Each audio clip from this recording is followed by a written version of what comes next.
2 Chronicles chapter 33. Manasseh reigns in Judah, verse 1. Manasseh was 12 years old when he began to reign, and he reigned 55 years in Jerusalem. And he did what was evil in the sight of the Lord, according to the abominations of the nations, whom the Lord drove out before the people of Israel. For he rebuilt the high places that his father Hezekiah had broken down, and he erected altars to the Baals, and made Asheroth, and worshipped all the hosts of heaven, and served them. And he built altars in the house of the Lord, of which the Lord had said, In Jerusalem shall my name be forever. And he built altars for all the hosts of heaven in the two courts of the house of the Lord. And he burned his sons as an offering in the valley of the son of Hinnom, and used fortune-telling and omens and sorcery, and dealt with mediums and with necromancers. He did much evil in the sight of the Lord, provoking him to anger. The carved image of the idol that he had made he set in the house of God, of which God said to David and to Solomon his son, In this house and in Jerusalem, which I have chosen out of all the tribes of Israel, I will put my name forever. And I will no more remove the foot of Israel from the land that I have appointed for your fathers, if only they will be careful to do all that I have commanded them, all the laws, the statutes, and the rules given through Moses. Manasseh led Judah and the inhabitants of Jerusalem astray, to do more evil than the nations whom the Lord destroyed before the people of Israel. Manasseh's repentance, verse 10. The Lord spoke to Manasseh and to his people, but they paid no attention. Therefore the Lord brought upon them the commanders of the army of the king of Assyria, who captured Manasseh with hooks and bound him with chains of bronze and brought him to Babylon. And when he was in distress, he entreated the favor of the Lord his God, and humbled himself greatly before the God of his fathers. He prayed to him, and God was moved by his entreaty, and heard his plea, and brought him again to Jerusalem into his kingdom. Then Manasseh knew that the Lord was God. Afterward he built an outer wall for the city of David, west of Gihon, in the valley, and for the entrance into the fish gate, and carried it around Ophel, and raised it to a very great height. He also put commanders of the army in all the fortified cities of Judah, and he took away the foreign gods and the idols from the house of the Lord, and all the altars that he had built on the mountain of the house of the Lord in Jerusalem, and he threw them outside the city.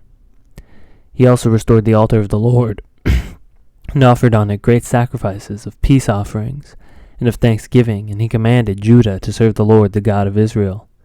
Nevertheless, the people still sacrificed at the high places, but only to the Lord their God. Now the rest of the acts of Manasseh, and his prayer to his God, and the words of the seers who spoke to him in the name of the Lord, the God of Israel, behold, they are written in the Chronicles of the kings of Israel.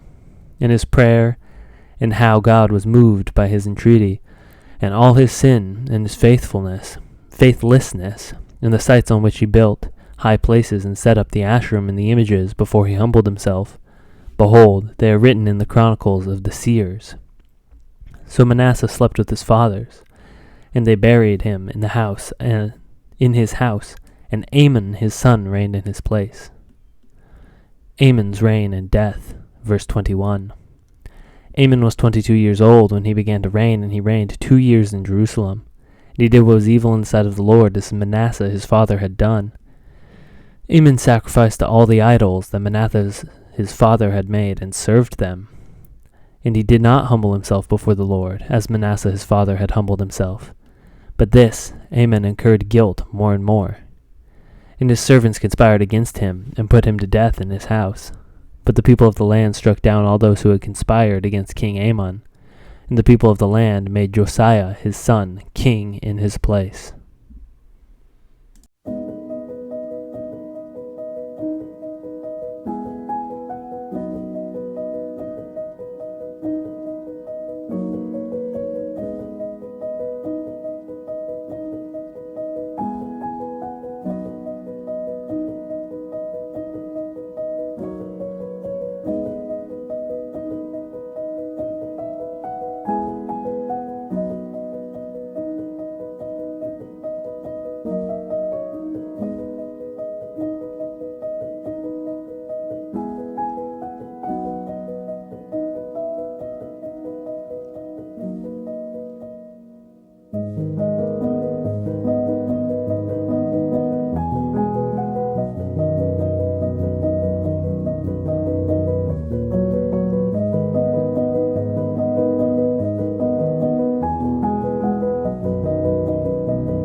you.